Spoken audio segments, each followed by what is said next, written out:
Where do our traditions come from? Are they ancient and mysterious? Or did someone, somewhere, simply start doing something good? Klaus reimagines the origin of Santa Claus, but it's not really about Santa. It's about how one act of kindness can inspire another, how generosity becomes contagious, and how communities transform when people start caring about each other. Released in 2019 by Netflix, this animated film uses beautiful hand-drawn style to tell a story about selfishness turning into selflessness, about enemies becoming neighbors, and about how the traditions we cherish often begin with someone choosing to be kind when kindness seemed impossible. It asks whether people can change, whether communities divided by hatred can heal, and whether doing good things for selfish reasons can somehow lead to genuine transformation. Welcome to Picture Mavericks. Today we're exploring what makes Klaus more than a Christmas movie, how it shows kindness spreading like a gift, and why this story about generosity resonates beyond any holiday. Let's begin. Jesper is the spoiled son of a postal academy director, lazy and entitled. When he fails repeatedly, his father gives him an ultimatum: get sent to the remote island town of Smeerensburg and establish a functioning post office delivering 6,000 letters within a year, or be cut off financially. Jesper arrives to find Smeerensburg is the unhappiest place imaginable. Two clans, the Ellingbos and the Crumbs, have been feuding for generations. Violence and mistrust define daily life. Children are taught to hate each other from birth. The town has no use for letters because no one speaks to anyone outside their clan. Desperate and finding no letters to deliver, Jesper discovers Klaus, a mysterious woodsman living isolated in the forest, surrounded by handmade toys. Klaus is enormous, intimidating, and deeply sad. Jesper tricks him into delivering a toy to a child who'd written a letter. The child's joy is visible. Other children notice and write letters asking for toys. Klaus agrees to continue delivering if Jesper helps. Jesper sees opportunity for reaching his 6,000-letter goal and eagerly participates, though his motivation is entirely selfish. As toy deliveries continue, something unexpected happens. The town begins changing. Klaus insists children must be good to receive toys, so feuding kids start behaving better. Acts of kindness become currency. A child shares his lunch with a rival clan member. Another helps someone she's supposed to hate. The adults notice. The violence decreases. People begin questioning why they're fighting. The teacher, Alva, who'd given up on education, reopens the school because children want to learn to write letters to Klaus. But the clan leaders resist this change. Their power depends on the feud continuing. They plot to stop the toy deliveries and restore the old hateful order. Jesper, initially just using Klaus to meet his quota, gradually transforms. He sees the impact of their deliveries. He bonds with Klaus and learns the sad story behind the toys. Klaus's late wife was a teacher who loved children. Making toys keeps her memory alive and gives Klaus purpose after devastating loss. Klaus explores how cycles of hatred perpetuate and how they can break. Smeerensburg's feud has lasted so long that no one remembers why it started. The Ellingbos and Crumbs hate each other because they always have, because their parents did, because it's tradition. The violence is self-sustaining, each generation inheriting anger without understanding its origin. This mirrors real conflicts where historical grievances become identities. People define themselves by who they oppose. Communities organize around shared enemies. Breaking these cycles feels impossible because the hatred is all anyone has known. The toys become catalysts for change not through force, but through incentive. Klaus doesn't demand people stop fighting. He simply offers something children want enough that they're willing to behave differently to get it. The children discover that kindness brings rewards, and gradually that behavior becomes its own reward. This shows how positive change can happen indirectly.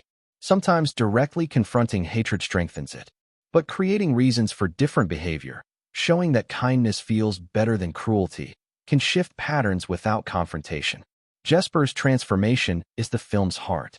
He starts completely selfish, seeing Klaus and the town as means to escape consequences of his laziness. His motivation is entirely self-serving. But participating in generosity, even for selfish reasons, changes him. He sees children's joy receiving toys.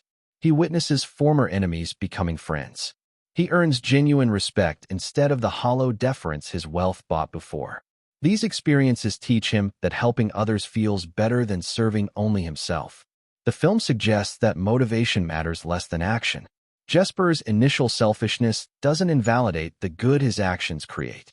Eventually, doing kind things for wrong reasons transforms into doing kind things because they're right. Klaus's character embodies grief channeled into purpose. He lost his wife and the family they'd hoped for. He could have remained isolated in bitterness. Instead, he makes toys for children he doesn't know, spreading the joy his wife valued. His grief becomes generosity. This reflects how we honor those we've lost. Klaus keeps his wife's dream alive by teaching children and spreading happiness. His mourning doesn't end, but it finds expression that helps others rather than just hurting him. Alva represents lost hope rekindled. She came to Smearensburg to teach, but gave up when she realized the town valued hatred over education. Jesper and Klaus's actions make her remember why teaching mattered. She reopens the school because suddenly children want to learn. The clan leader's resistance shows that some people benefit from division and will fight to maintain it. The Ellingbos and Crumb's leaders don't want peace because conflict gives them purpose and power. Their identities depend on the feud. Without enemies, who are they? Their resistance isn't about protecting anything real, but about clinging to the only system they understand. This reflects how change threatens those invested in current arrangements. People who derive power or identity from division fight hardest against unity, even when that unity would benefit everyone, including themselves. The climax involves the clans attempting to destroy the toy deliveries. They steal Klaus's toys and block the children from reaching him. For a moment, it seems the old hatred will win, that the brief flowering of kindness will be crushed. But the children refuse to return to fighting. Having experienced generosity and friendship, they reject the hatred their parents demand. They work together across clan lines to save the toy workshop. The next generation chooses differently.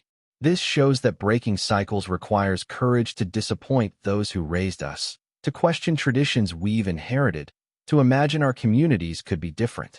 The children don't hate their parents, but refuse to continue hating each other.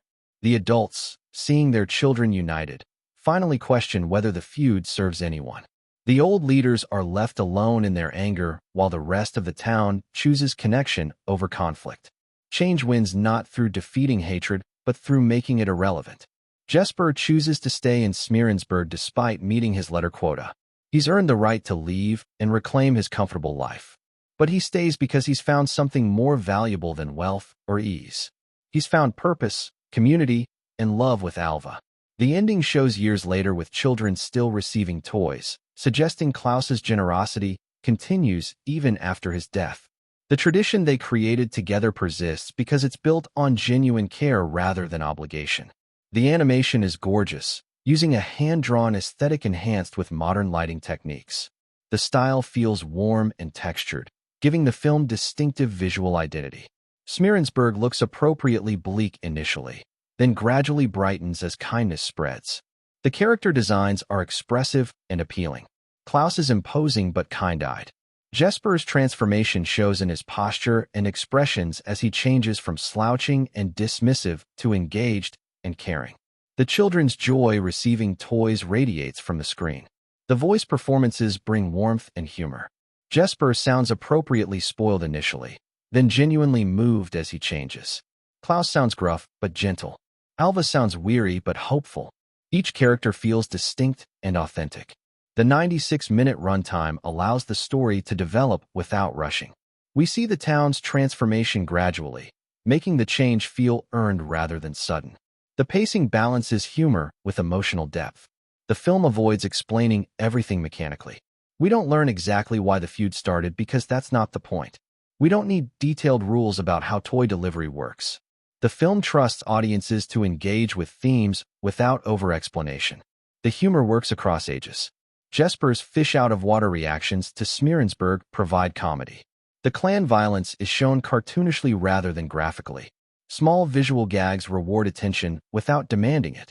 The emotional moments land because the relationships feel genuine. Klaus and Jesper's friendship develops naturally through shared work. Jesper and Alva's romance grows from mutual respect. These connections anchor the fantastical elements in real feeling. The film's approach to Santa Claus mythology is creative. Instead of magic, it shows traditions emerging from human choice and community agreement. The red suit, the chimney entries, the naughty nice list, all develop organically from practical solutions or loving gestures. Klaus offers a story about how traditions begin with individuals choosing kindness, how that kindness inspires others, and how communities transform when generosity becomes contagious. Jesper's journey from selfish to generous shows that transformation is possible even for people who seem unlikely to change. His initial motivation doesn't matter as much as his willingness to keep participating in kindness until it genuinely changes him.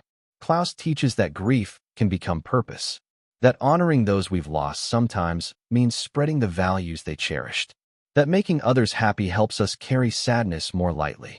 The town's transformation demonstrates that cycles of hatred can break, not easily or quickly, but through consistent acts of kindness that give people reasons to choose differently.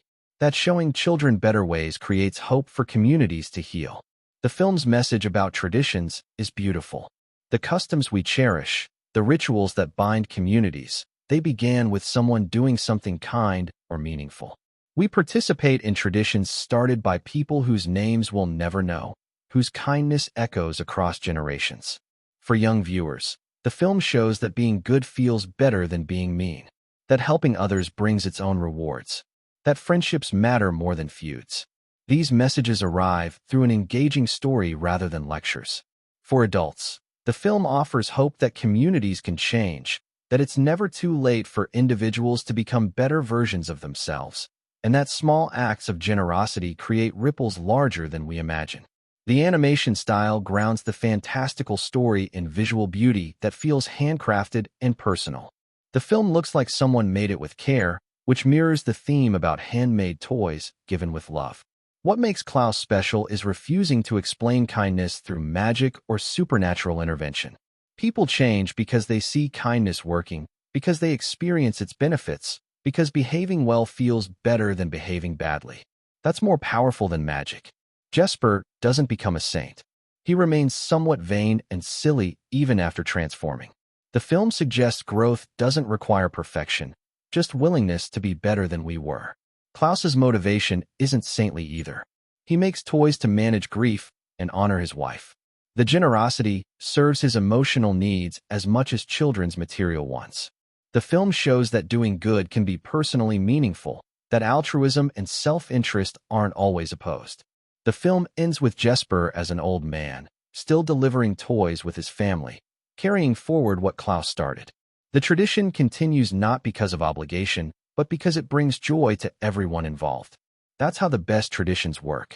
Klaus reminds us that our actions ripple outward in ways we can't predict, that choosing kindness when it's difficult can inspire others to make the same choice, that communities built on generosity feel better to live in than communities built on hatred.